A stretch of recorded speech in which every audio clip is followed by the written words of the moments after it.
درانه کتونکو السلام علیکم. زه محمد سلمان همدرد د حق غږ پښتو چینل خبري لنډیز کې ستاسو کوربه او ستاسو پام را اړوم د مهمو خبرونو لنډیز ته.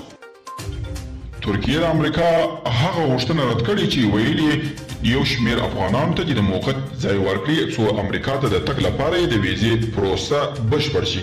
د بلومبرګ خپرونې د ترکیې چارواکو له قوله ویلي چې دوی اوس هم په کافي اندازه کډوال لري او نه غواړي د نورو هیوادونو د انتظار خونه واوسي. د راپورونو له مخې په قبایلي سیمې جنوبي وزیرستان او باجوړ کې وسلوالو په بریدونو کې 15 پاکستاني پوځیان ته مرګ ژوبلا واوښتېده.